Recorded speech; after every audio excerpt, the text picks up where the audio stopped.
I'm John from Game Life Balance US, a proud member of the Gonna Geek Network, just like the one you're listening to now. The opinions expressed are those of each individual. Check out all the other geeky podcasts at GonnaGeekNetwork.com. And get ready, because geekiness commences in 3, 2, 1.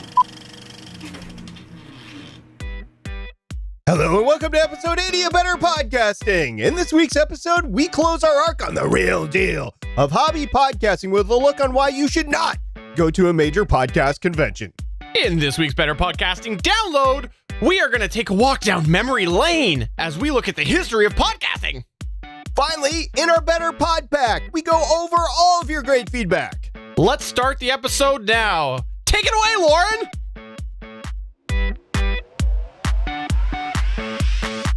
Welcome to Better Podcasting, a show where we talk about podcast tips, tools, and best practices to help you succeed with your podcast. What makes us different? Well, just like you, we podcast purely out of the love and fun of it. Podcasting is our hobby, and we recognize that it's yours too. We always encourage your questions and feedback, and you can find all of our contact information at betterpodcasting.com. Here's your host for the show, Stephen John Drew and Stargate Pioneer.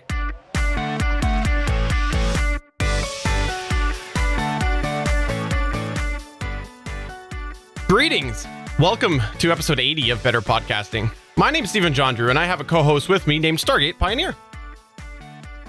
Hey, Steven, how's it going? This is SP. I am ready to rock and roll, as I always am at the beginning of Better Podcasting. I can't believe this is episode 80. I can't believe we've done 80 of these. That's almost 2 years worth. We're going to come up on our 2-year anniversary pretty dang soon, and it's going to be a fun time. Steven, what do you got in store for our 100th episode?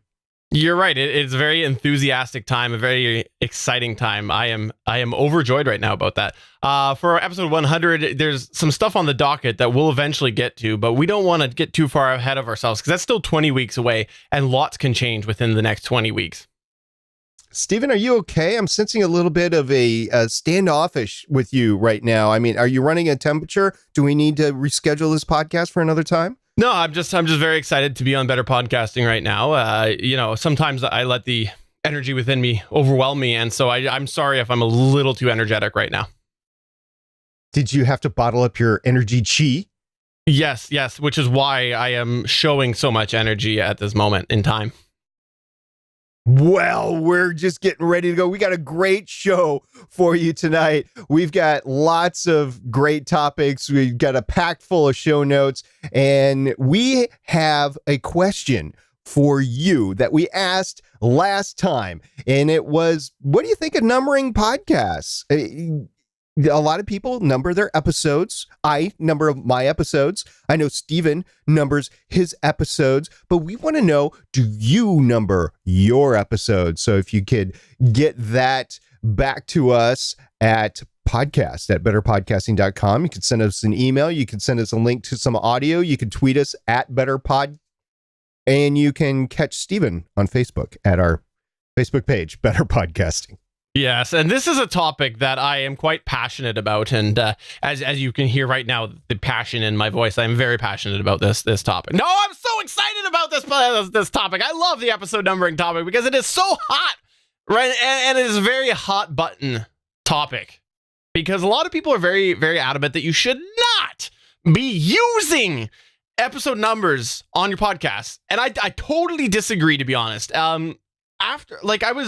I was like 80% on board with numbering last time, and in the past week, I convinced myself even more that it should be, that numbers is very important, especially when you're dealing with time-sensitive content. Because again, I think if you don't number them, it's really easy to stumble into an episode. You might look and you may be like, oh, this was the May 15th episode of this show. But you don't realize it's May 15th of 2016. But if you know that the latest episode is episode 100 and you're seeing an episode of episode 50, there's another indicator for you, as well as the whole telling people to listen to your content. I think that it is very hard, unless you know all the short links in the world to your episode, it is very, very hard for people to say, okay, go check out this episode on this topic, unless you have a number. Now, yes, there are people who set that up. So they're like, go to betterpodcasting.com/80 to get episode 80. But not everybody has that set up, especially people who are just hosting on media services and things like that.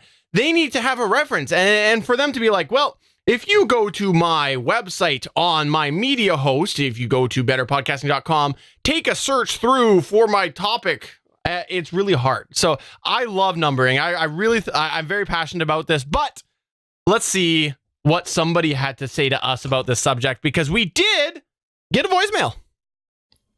Hey, Stephen and SP. This is Damien from the Adventures in Aurelia podcast. We are an actual play Dungeons & Dragons podcast. You asked for thoughts on numbering episodes, and also specifically said I should send in an audio clip, so here it is. I number my episodes because by nature of being a D&D podcast, we are telling a continuous story that should really be started from the beginning. We also release roughly hour-and-a-half episodes, while we play for sometimes 4 or 5 hours, so I break the episodes up under the same episode number. For example, our episode 1.1 and 1.2 combined together for a 3-hour and 45-minute play session, which I felt could be very intimidating to a new listener. I will say, however, after hearing the question, I actually went back and removed the numbers from my DM chats, which are side episodes outside of the release schedule that I use to address the listening audience, and thus don't really need to be listened to in any order. Thanks for taking the time to play this on your podcast. Okay, so this, to me, it was actually one of the moments where it was like, okay, Steven, after listening to last week's episode, you've convinced yourself from 80% to 99%, and this was like 100% right here, because it's a great example on how numbering can be so effective when it is not only just specific, sort of sensitive, time-sensitive content, but also using the sub-numbering, where it is essentially the same product, but they're spacing it out.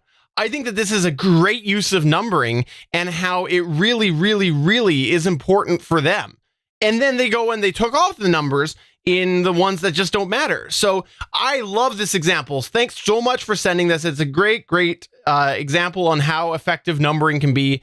And again, I'll say this. I don't think all podcasts, I don't think all of them have to have numbering, but I think the large majority of podcasting do benefit from tying a number to an episode because of the reference point, or in this case, the bundling point. So thank you so much for this clip. Thank you very much, Damien, and thank you very much for schooling me on how to say the name of your podcast, Aurelia Pod. Aurelia Pod. Aurelia Pod. Once again, that's Damien from Aurelia Pod. Got it right this time, I hope. And thank you very much for that feedback. I do enjoy the numbering of shows, as I stated before, and I'm just looking forward. I kind of like his deal there, because over on Legends of S.H.I.E.L.D., we do all the shows on Agents of S.H.I.E.L.D., but every once in a while there's a movie pops up, and then that's a one shot. So should that be numbered or not? I number them all just to keep them all straight in the podcatchers, whatever, but I could see not numbering those episodes because technically they are one-shot episodes. Absolutely. So thanks. This is a great example on how you can leverage that. And I guess maybe I'm just a numbering fan. Someone, you might disagree with me. Please do get in touch with us through any of the ways. We do want to know, though. We've shared our opinions.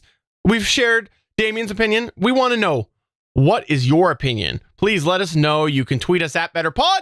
You can find us at betterpodcasting.com, as well as facebook.com/betterpodcasting, or just send us an audio or a video clip. If you really want to send us a video clip, you can do that too.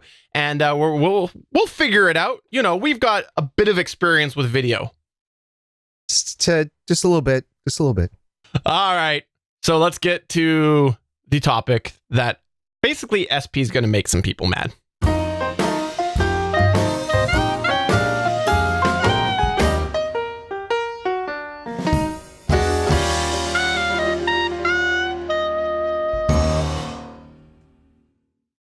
Yes, indeed. If you weren't familiar with it, Stargate Pioneer, he's a bit of an outlaw.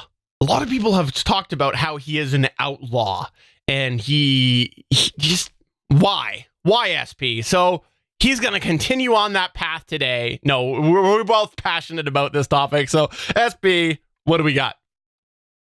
The title of this segment, we have decided, is Podcast Conventions are overrated for hobby podcasters.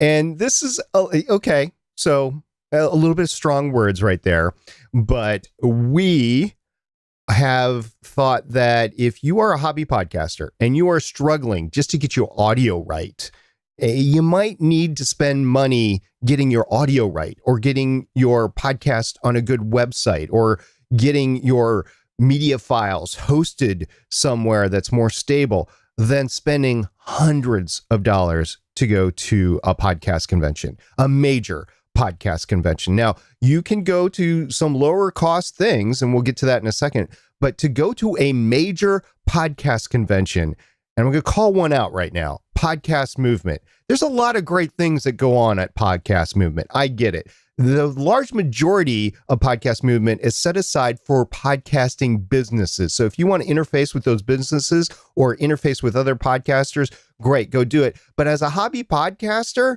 you should be concentrating on your content and your show's production. And today we're going to talk about that. So previously we spoke about some hard, cold facts to ensure that you had realistic expectations starting your hobby podcast. And the last time we spoke about why you don't have to make money while podcasting. Well, today we're going to tackle the infamous major podcast conventions. We're not talking about conventions for your genre. Like, we do geeky things, so Comic Cons come to mind for us, right? It could be your trade craft show, whatever trade craft you're in. What we're talking about is the podcast specific events, and the ones where you go to be with other podcasters, you go to hear their talks, you go to learn things, you go to see the businesses that are there. And I'm just telling you, as a hobby podcaster, you are not at the level yet where spending that amount of money is going to give you any sort of return on investment. Now, if you're just podcasting to geek out about podcasting, sure, go to it. You're just going to spend a lot of money for very little return. But you don't have to go to one of these events. And Stephen, do you agree with me here? Oh, absolutely. And I think we're going to go through some reasons why we feel this way. And when I look at it as a hobby podcaster, as somebody who has actually run a community, not only just a podcast, but a community that had some notability in a genre, I did that all remotely and built that. And then we were actually quite established before we started to hit up different conventions in the genre. And I relate it to the same thing because that was a hobby for me. And I was able to build that, and so is podcasting. And so it is something that when it all boils down, I feel that my time and my money is better spent elsewhere since I am a hobbyist. And yeah, it's really easy to see when you really analyze these that a lot of them are geared towards the business podcast, because it is a very valid portion of podcasting is the business podcast. And it's, again, getting down to the division between a hobbyist and sort of a business podcast, or I don't want to say professional podcast, but somebody who is podcasting for a profession. And I think that there's a very important distinction there that we have to look at. And this is just another example of that. Now, to be honest, we are of the opinion that generally, and let's just say this, generally, your money is definitely better spent elsewhere than at a podcast event, because there is a ton of different ways that you can allocate that money to. And we're going to get into that in a minute. But yes, we do definitely feel that your money as a hobby podcaster, generally speaking, is better allocated elsewhere than going to one of these podcast conferences. Especially if you're new. Now, I know Podcast Movement has a whole track dedicated to the new podcaster. And it's more than just Podcast Movement. There's other podcast conferences throughout the year that I would call major as well. But Podcast Movement specifically has a track for hobby podcasters or starting podcasters. The one thing that I'll say is that information is available in other places for a lot less cost. So it's just, for me, I can't advocate if you're trying to spend money just getting your podcast started to spend the flight to go, in this case, San Francisco. It's in Podcast Movement is a different city every year. So the flight out to San Francisco, the hotels out in San Francisco, which I'm guessing is somewhere around $150, $200 a night. And then the $500 ticket for the event, because you're not going to go all the way and just like do a day pass or something like that. You're going to spend the whole weekend there. It's going to be $1,000, $2,000, something like that. A rental car thrown in there, meals, that sort of thing. And it's a lot of money. And if you let's just go on the low end, $1,000. If you're going to spend $1,000 on that, think of the gear that you can buy for $1,000. Now, we've been accused of being gear fiends, and we kind of are. But if you're just starting to podcast, it depends on what sort of gear that you need to do your podcast to go forward. So that's a trade-off. And I think you need to spend the money getting your podcast set up and the infrastructure behind your podcast before you go ahead and do this event like Podcast Movement. Yeah. And honestly, SP said $1,000. Let's go on the low side. Let's say somehow everything's right. You know somebody who's there. You've got, I don't know, free travel somehow. Maybe your work happens to be sending you to the right city at the same time. You are not incurring anything other than the ticket. That's still $500, right? Here's the thing that we really suggest you do is, as a hobbyist, step back and look at your whole setup. Because SP did mention gear, but it's not just gear.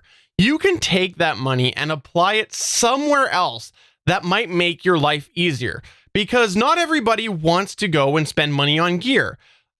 Take a step back. Look at your entire workflow, right from recording to publishing and promoting.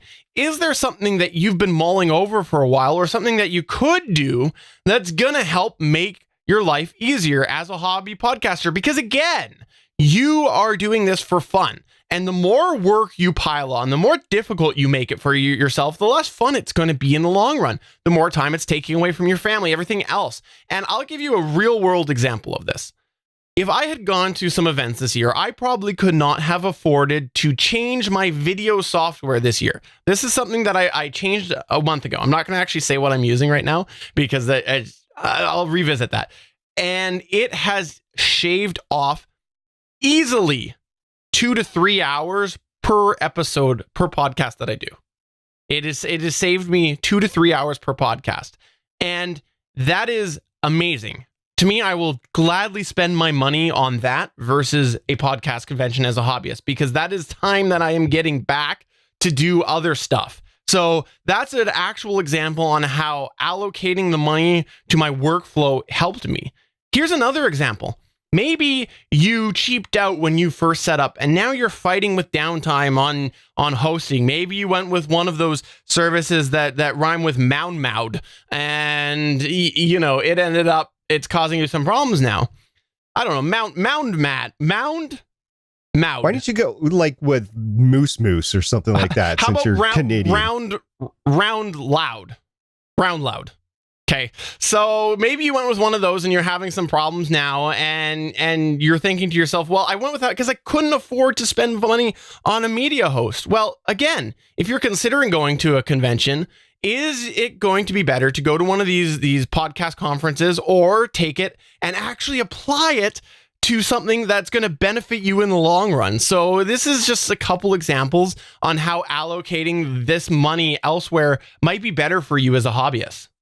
I'm going to take that string that you gave me and I'm going to pull it very, very long. So you said 2 to 3 hours per episode. You produce 2 episodes a week, Gonna Geek and Better Podcasting. So let's just go on the low end, 2 hours per episode, twice a week. So that's 4 hours a week, 50 weeks per year. 4 times 50 is 200 hours of time that you just bought yourself for that 1 year, that you would have had to push that purchase off for 1 year had you gone to one of the events that we are attending this year. So Absolutely. that is a lot of time that you just bought for yourself, which is a lot of time with a hobby podcaster with a family. So I just wanted to point that out, that this is a real investment that Stephen made in his time that he would not have been able to do if he went to the podcast conference. And once again, I'm not saying the podcast conference is bad. I'm just saying that as a hobby podcaster, maybe your money is better spent in other areas. So we've spoke before about how a large amount of advice out there is by people that are actually running a business, either supporting podcasters or servicing podcasters, or they have some sort of a product for podcasters. Well, the podcast event is actually the same thing. An event is the same thing. It's a business for somebody. Somebody is putting out the cash to actually rent the space, to block hotel rooms. You actually have to front money for that, by the way. I know this because I tried doing it a couple of times in the past on a much smaller level. This is at a very large level. So you're talking about a significant investment. So these events do offer a great way to network with people. But the question you have to ask yourself is, are these the people that I want to network as a hobby podcaster? And is this event being put on specifically to benefit me, which I think it is for the large part, but also it's a business for somebody. So they're going to be trying to sell you on it. You're being marketed to attend, by the way. And there are reasons for a lot of people to go. I'm just saying, as a hobby podcaster, we think that the reasons aren't there for you unless you've been a hobby podcaster for a while. So if you're just starting out as a hobby podcaster, that's a definite no. But if you've been hobby podcasting for a while, the answer might be different. But if you're trying to network people who are prioritizing on making money for their show, and you're not trying to because you either can't or you don't care about it, what is that relationship going to gain you? Yeah. Steven? What is it going to gain you? Exactly. And what I think is important to remember is that a lot of these people who are running it as a business, they're sitting there and they've got all these solutions that maybe you have to spend money for that you might not be able to do as a hobby podcaster, or they're just at a different mindset. So it's really important to remember, yeah, maybe you're networking with all these great people. And then after the show, you're like, hey, let me reach out to my contacts. And they go, well, yeah, I would just pay for this. I'd pay for that. And I'd go and I'd buy that. And you're like, wait, whoa, I can't do that. So maybe it's not necessarily the people that you want to network with, or they might come with it and they might say, well, here's what you want to do with your podcast. So, you know, what I can do is help you gain more listeners or help you with this sort of sales perspective. And you're like, no, I'm not trying to sell anything. So you just got to be quite aware of that. And as SP said, it is a business. The convention's a business. A lot of these people who are attending these are businesses. So there's just a whole bunch of business. And again, if you're a hobby podcaster, are you a business? Probably not. And one of the things about these events and conventions is they're actually sponsored by something, some a service entity, some other businesses. And so those people are going to try to sell you stuff as well. So the message coming out of the convention or the event, whatever, is that you are being marketed to buy whatever they have because they're the sponsors for it. And some people are pretty adamant about, if they've had a great time at the convention, they really support it, they will support the sponsors as well. And some people are weak-minded fools and they'll like, oh, cool, that seems like a great idea. And they don't have the cash to throw out, and they throw it out. So just trying to be budget conscious here. So if you take a look at some podcast advice with the big names, what you will see after most major podcast events is they're going to cover all the major highlights from the event, right? And many of them will follow this flow and they'll cover the same thing, which is the same major points, which are the major takeaways from the conference. So listening to some of these podcasts about podcasting of people that have actually attended the show, from the comfort of your own home, your own work chair, your own car, mowing your own lawn, it's going to give you the same thing. Matter of fact, you can listen to it over and over again so you can internalize it. Exactly, because that's so important. Is if you've got a way to do that, you're going to maybe want to hear it back again a couple of times and really dissect it. And that's something that if you're at the convention, or I keep calling it a convention, but you know, at the podcast conference or whatever, and all of a sudden there's a speaker going on and you didn't catch that. Could you repeat that? Probably not. It's probably not going to happen. So you might end up relying on this material anyways. And also, as SP did say there, I just want to highlight that a lot of times you will be able to see what was the major takeaways from this event, because a lot of people will talk about it. It's not like people go to these things and they go, you know what? I have a huge important thing, but you can't say anything about it. That's not going to happen. You know, you're in a public forum. It's never going to happen. It's never going to be locked down. So you can essentially filter through some of the BS by just listening to what people are talking about afterwards. And that information is going to filter down to you eventually anyway, if you're investigating the podcast space. If you're listening to this podcast, you are investigating the podcast space by definition. So we're going to talk about it eventually. It's going to come to us eventually, and we're going to talk about it if it's important to you as a hobby podcaster. So you can take that for what it is. Now, there's still, if you don't go, there still is a way or ways to network with other podcasters. So that's one of the big takeaways from a conference, is that you get to network, right? So look for podcast events that are happening around your area, meetups, Facebook groups that say, hey, let's get together, or let's talk about this. Or if you're just going to a general convention in your niche, these days, there's probably a podcast panel or panels that are happening during the same event. And we've done a few ourselves. I've been to several that other people have put on. So this does happen quite frequently, and it's all great information. I always pick up something new, even if it's a question from the audience in my own panel. I will always pick up something new on a podcast panel. Yeah, and you just really want to embrace those. And that would be my number one suggestion for you hobby podcasters is don't be afraid to embrace those potential online connections. You know, there's a lot of really great communities out there, and you can just go ahead and reach out to people. Let me be perfectly honest there. I am of the opinion that if you are reaching out to somebody online through one of these communities, it's actually easier than in person trying to filter through the crowd. Now, the advantage with in person is that you're going to naturally end up physically near some people. So that is something that maybe that little immediate group that you're interacting with will be a little bit easier, because if you're standing in line with some people waiting to get into something, okay, you're going to break the ice. So there you go. That's a great way to start collaborating. But you're very limited with just a small sample of people. When you're on these online communities that we've talked about before, it's a whole bunch of eyes that are reading this. So don't be afraid to reach out on those, because you could still network.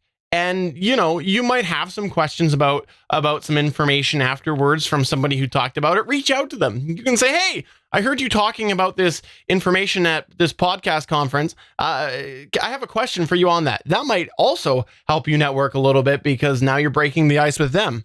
And when they're at the event and they're sitting there talking, like, let's say you're reaching out to somebody who is actually presenting there, they have so much on their mind that their interaction with you might actually not really be memorable, because they're thinking about all these other things. Okay, what time do I have to get to the next room? How do I set up? How do I take down? Right? They've got all these other things that are going on. So absolutely, you can still network as a hobbyist from your home.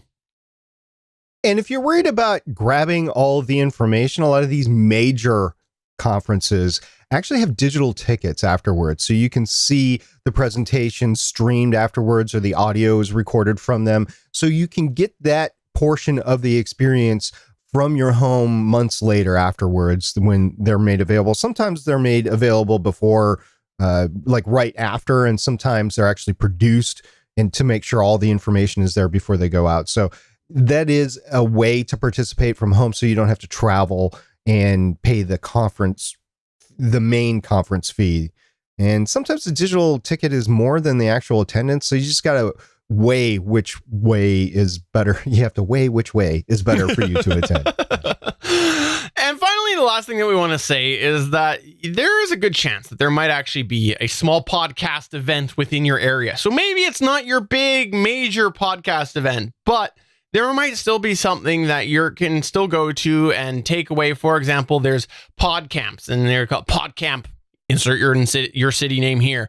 And that's something that was pretty popular a little while ago. And there still is some of them going on, but it is something that absolutely there might be a smaller level podcast event. And again, as a hobby podcaster, even if we go back to that $500 budget figure that we talked about, let's say you just slice that a little bit. You go, okay, I'm going to take $400 and I'm going to put that towards upgrading my workflow, whatever it is.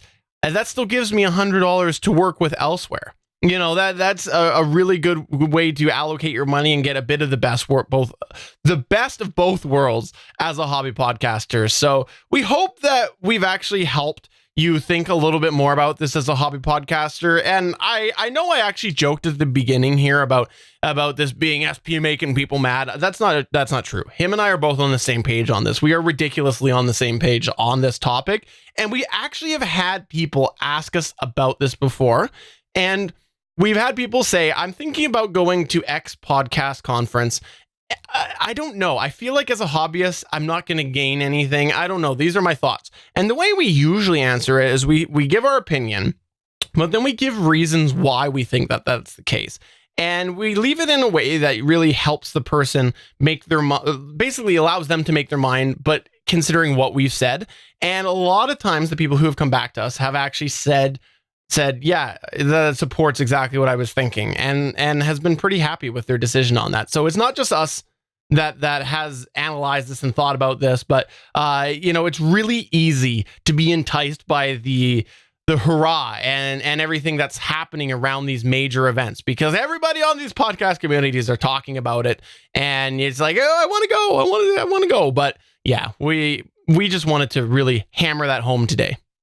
For the record, neither of us have any bad blood with any major podcast conference out there, any minor podcast conference for that record. We are just stating that you need to balance your budget options. And as a hobby podcaster where you're just starting out, it might not be in your best interest. I've said it before. I'm just going to restate it here. There's nothing, I have nothing against these conferences. They're actually great benefits. But you have to know what you're doing, and you have to go in with something that you're going to get out of it. And I just think if you're just starting out, or if your show is at a low level, the return on investment is not going to be worth you traveling out to San Francisco for this guy. If you're in the area, the price might be a little bit too high to attend. And I know they've done a great job, because some of these conferences are thousands of dollars to attend that are in similar conferences in different areas of work or industry. And so for that, I congratulate the people that have run these events, but I'm still saying for the hobby podcaster, that much money is too much for you to go without any money coming into your show. But let us know what you think. You can get in touch with us through any of those ways, but those are all of the reasons that we do think that podcast conventions are overrated for hobbyists.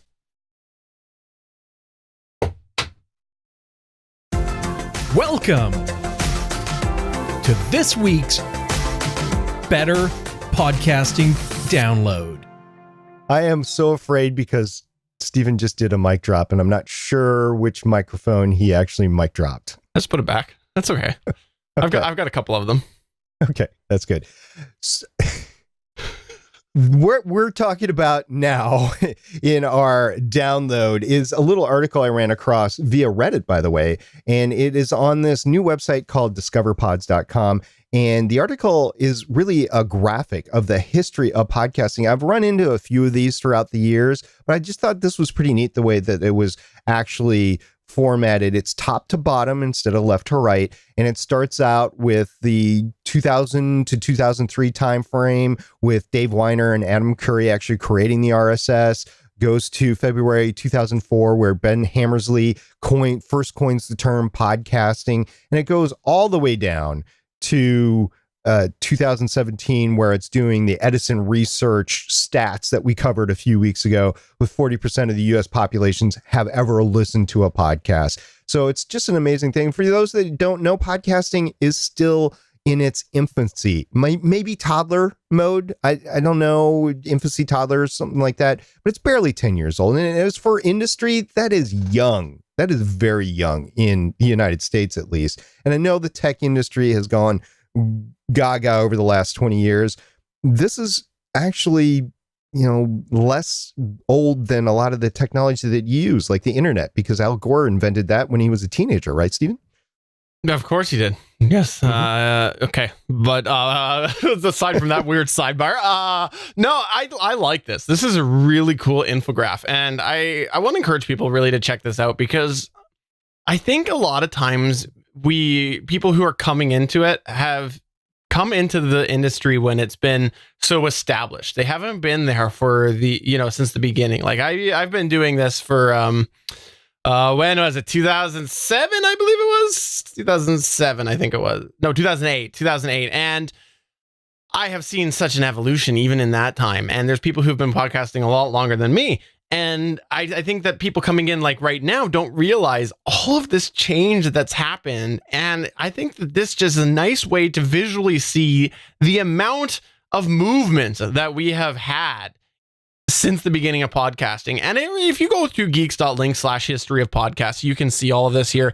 And it not only highlights some of the key sort of bigger things of podcasting, but it also highlights the key moments, such as certain big name podcasters that you've probably heard about coming in and how that affected the industry. So geeks.link/history of podcasts with an S on the end there. It really does just nicely visually lay out for you the crazy evolution of podcasting.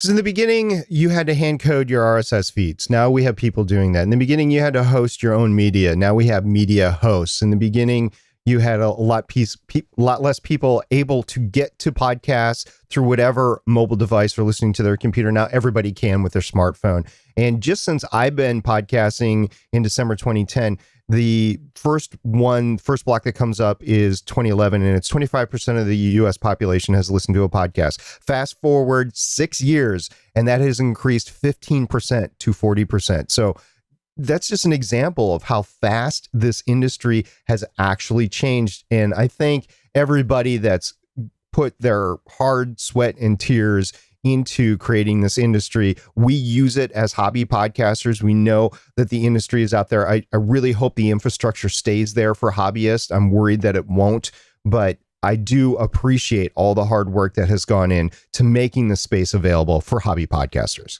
Yeah, I'm just going to pick out two really interesting things that, just kind of seeing on this infograph that really kind of blew my mind was, number one, WTF with Mark Maron was only September 2009. I know that seems like a while ago, but that's still like, it's not that long ago. And then also this one here, Serial was only October 2014. That's crazy. That is crazy there. And I have had people who I never, ever, ever would have thought would subscribe to podcasts say, hey, I hear you like to do these podcasts. Have you heard Serial? And I was like, boom, mainstream. So check that out. It is a really neat little image. Stephen, have you heard Serial? Funny enough, I have never listened to it. I've never downloaded it, never pressed play on it, whatever. Never listened to it. Part of it is just because I'm too busy with everything that I'm doing, but part of it is because I have no interest in that, what is it called, true crime drama or whatever. That's not something I'm interested in, but I know a lot of people are. Obviously, millions of downloads, so yay for them, but not for me. So I know if you're listening to this, you're either one camp or the other. But yeah, 2.5 years, I haven't listened to a lick of Serial. But hey, a lot of people know about it, and I said it before. I'll say it 100 times. Is I am always happy when some form of mainstream podcast goes mainstream, even if it's not my wheelhouse, or even if they do things that I don't really agree with, because it's more people coming to the industry, and I love it. I think that is fantastic. So thanks for finding this, SP. Again, you are the master of finding very interesting podcast stuff. I'm just hanging out in the dark web spaces of Reddit. Okay, let's find out what you, the listener and viewer, had to say this week.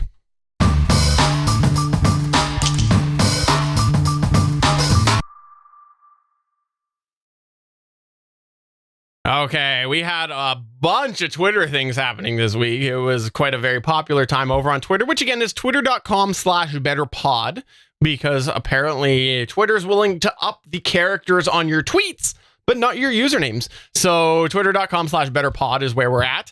And we had Diami Peloki message us after a follow-up to our last week's episode on money. And he said, spoiler, the best way to not make money is by podcasting. So well said, Diami, well said.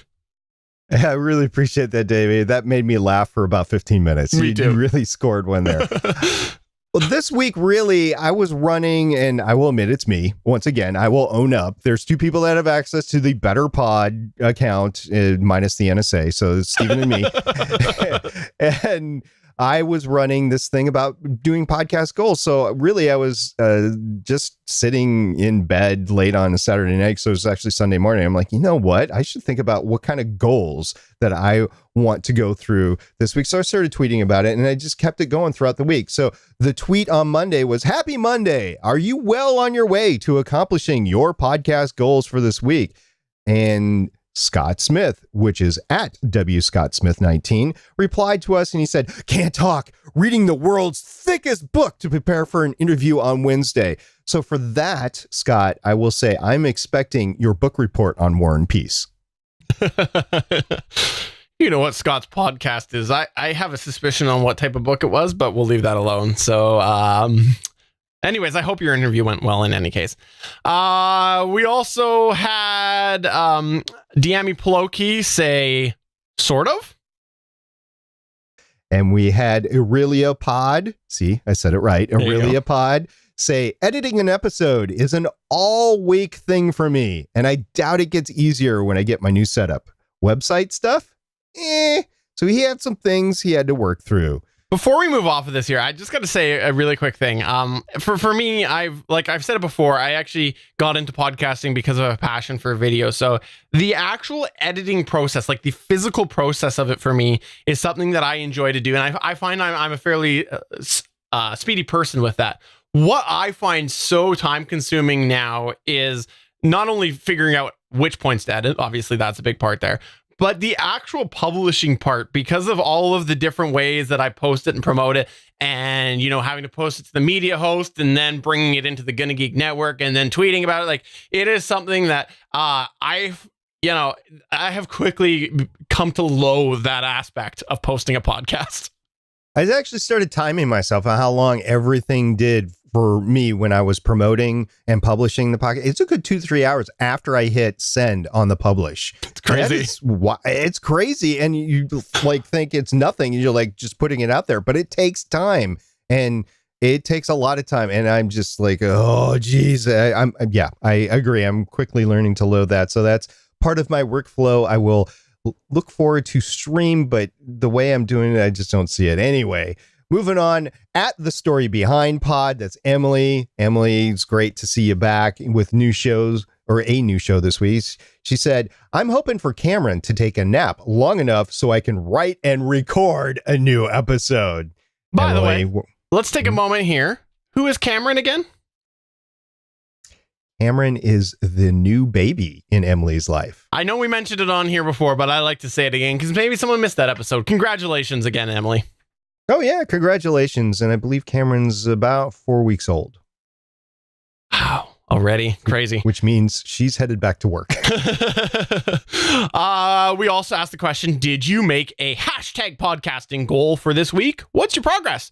We had Deami Poloki say, due to a schedule from AG Double Hockey Sticks, I have children, brackets, I'll be recording my first and hopefully last solo episode this week. Solo episodes are hard to do. Both Stephen and I have done them, and once in a while you just got to power through if you want to get content out. If you have good content to get out and you want to get it out, if you're podcasting with co-hosts and they're sick, or they have to go away for a wedding, or if they've got on the SpaceX Red Dragon to go around the moon, something like that, you're probably not going to be able to podcast with them that week, that month. So you're going to have to go it alone, and good luck for you. By the way, we actually came up, I thought, with a very ingenious way that Deami could avoid that entire solo episode, which was to take sound bites from this show and make it sound like SP and I were participating in his podcast. And he actually thought that was good because he replied saying, very tempting. Can you send me clips of you discussing wood? So I want to say that personally, I'm a big cedar fan. I like cedar. I think that cedar looks nice, especially when you get a nice varnish on there. I'm a cherry wood fan. I really like cherry, and that is what my desk is, and that is what my audio rack is. It's all cherry wood, but oak is also a very high quality wood to make furniture out of. By the way, I'm fairly sure that my use of varnish shows my ability to talk about wood, but anywho, DM me. We will give you whatever audio clips you would like, because we absolutely want you to use us as a soundboard. That's right, because I am a professional voiceover artist. We also had another response to another tweet, which we had said that the week's half over. It's time to assess your goals. Do you need to pick it up? And we had Geekville Radio say, honestly, numbers are not where I would like. I think I need to focus on getting the word out more. So it's a little promotion thing, just what we were talking about before, all the stuff that we have to do after we hit publish. Mm-hmm. And we also had a DM come our way, a Twitter direct message. You can still do that for now. You know, in May of 2017, the Twitter is a thing. We had Dave say to us, just finished up the newest episode of Better Podcasting today. I couldn't agree more. Our whole approach to our show is that we first and foremost have so much fun getting to just hang out and chat, especially since we don't get to see each other in person all that much anymore. Our approach with the money side is simply that if somewhere along the way we happen to make a few bucks to help cover the operations cost of the show, just an added bonus, but we keep things pretty streamlined so we don't have a ton of costs on a monthly basis. Love this again. A great message, because number one, here's another hobbyist. It shows that what we're talking about is not necessarily out in left field. A second thing is, I believe actually in one of our first episodes, we actually said that we operate off of that same philosophy of if anything ever happens, it's bonus. That's right. And that big check that I got from the hover.com, I'm not sharing with you. Your 30 cents? My 30 cents. But full disclosure, I have not received anything from hover.com. But I might be alone in that on this podcast. Although I want to say he said that they don't get to spend time in person anymore. I just want to point out, Stephen and I have never physically met in person. We've never been in the same city at the same time, to our knowledge, at least. No. And we have never actually laid skin on skin with each other. And I'm sure there's some wonderful fanfic with that right now. But after I said that, but no, we have never met, and it's just been over podcasting. Stephen was a little creeped out about that, decided to move away. So I'm going to move on to the email that we received from Johnny Pennington. And this is really exciting for both Stephen and I. He said, hey guys, I just wanted to share a happy purchase that I made today. I purchased the Zoom H6. Yes! He scored the $350 regular price, but with a 15% discount coupon, it brought it down to $297.49 plus tax from Guitar Center. I bought the 2 extra mic input capsule, which by the way is the Zoom EXH-6 capsule, about 3 weeks ago, not having the funds for both at the same time. As y'all know, I had some health issues in the last quarter of 2016 and the first quarter of 2017. After the operation, I'm not back to my old self. However, medical expenses also slowed my podcasting endeavor down. Slowly, I'm allotting some funds back towards it. With my podcast incorporating audio drama, it is a must for me to have multi-track capabilities. I am not great, that's putting it mildly, with computers since my 9-year-old iMac died a few months ago. This will get me closer to actually being able to start some preliminary recordings. I also plan to buy a new iMac after their first update in almost 2 years comes out, hopefully in July or August. So congratulations, Johnny. This is exciting news. Really, congratulations. I like the multi-track capability of the H6. You are well on your way. And this is something that you can use with a computer, without a computer, multi mics. You have 6 total microphones. I'm curious as to what he's going to do that he needs 6 microphone inputs. I love this email again. I know I've said that a lot, but this is a very exciting week for me for fan interaction because it's just been a lot of passionate topics. The H6 is something that I was told for a very long time by Mr. Pioneer here to get. And I always had the intention of that since he first started using it, because I thought, while it is pricey, it is very good for what you get. And I have actually had mine only for a year now. It's actually, as we record this on the 19th of May, I have not even had it a full year, but it's very close. I think it was the 30th that I bought it last year, and it is easily one of the best additions that I have made in my setup, because it's simple. It's right there. There's no booting computers. It's stable. It works. You can use an SD card over and over, or you can just keep replenishing them if you have one cheap enough, right? Like, it's flexible. I have done a podcast where I have used all 6 channels at one time, and it was all done via Skype with my weird Skypeosaurus. It has been so versatile and so amazing. And 2 weeks ago, I actually had a real sort of aha moment on how simple this thing is to learn with just a little bit of guidance. We did an episode of the GonnaGeek.com show where I was actually in a hotel, and I wanted to set up my whole machine back home, leave it at home, and remote in and do my usual crazy video thing that I do. And what I did was, just before I left, like the hour before I left, I brought my wife down here because she was going to be home, and I gave her a quick crash course on not only how to record, but how to swap over the USB on it and plug it into my computer so that when I was all done, I could transfer those files back.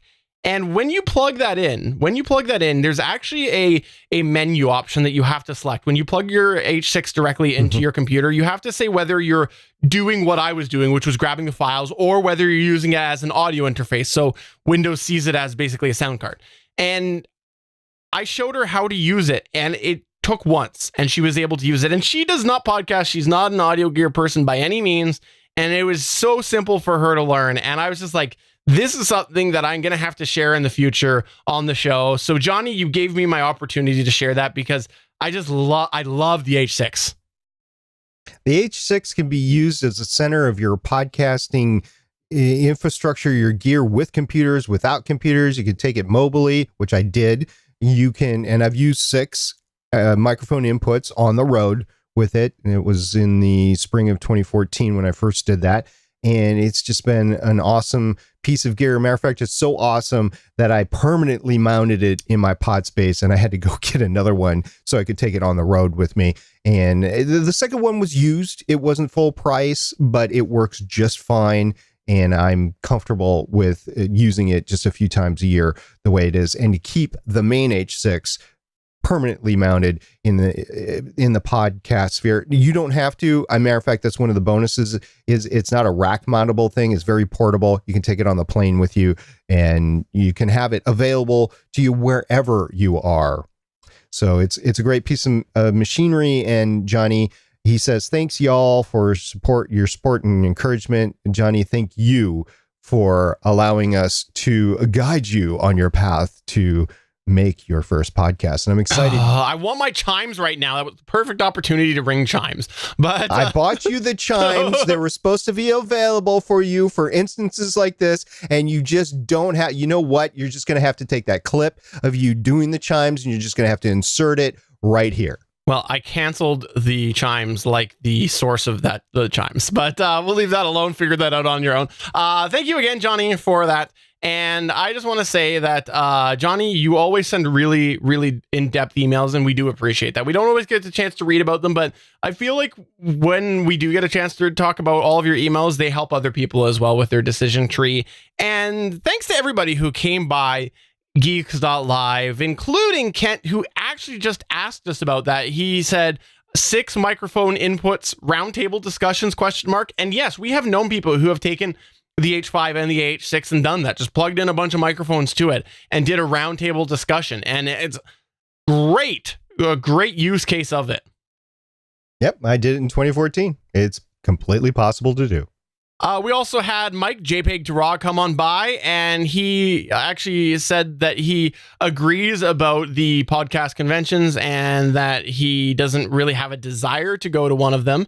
And we actually have Johnny as well, who has popped on by and shot me an email and said that he was watching us. And that's awesome, because Johnny actually had some internet problems that he told me about separately. And so Johnny's online, and you know why he's online? Because that is the power of better podcasting.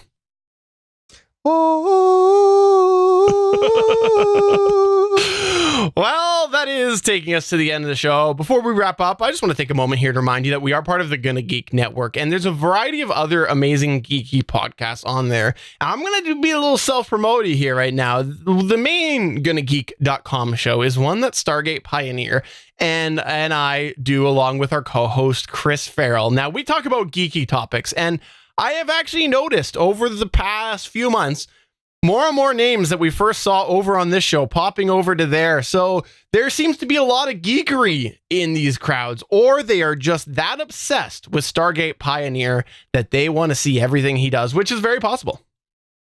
Once again, I have a taser. I'm not afraid to use it. So if you start stalking me in real life, we have an issue there. No, I'm just kidding. It's great to see you on all of the podcasts. I know that they've been infiltrating. The listeners here have been infiltrating to the other shows I do, Starling Tribune, Legends of S.H.I.E.L.D. So thank you very much for checking out the GonnaGeek.com network. And by the way, Stephen, talking about the GonnaGeek.com network, we have a brand new podcast on the network this week, Operation Pugcast. They do a webcomic. They talk about it on their show, as well as a bunch of other geeky stuff. So go to GonnaGeek.com and check out their show.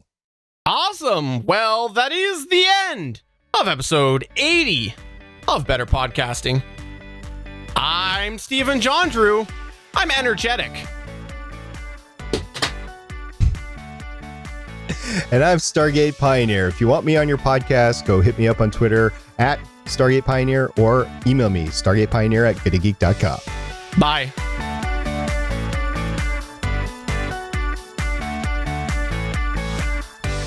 Thank you for listening to another episode of Better Podcasting. We want to hear from you. You can find all of our contact information at betterpodcasting.com. If you like the show, please consider giving us a 5-star review in iTunes. We encourage you to check out all of the other geeky podcasts available at GonnaGeekNetwork.com. This has been a Gonna Geek production. Thanks for listening, and we will see you again next week. Thanks, Lauren.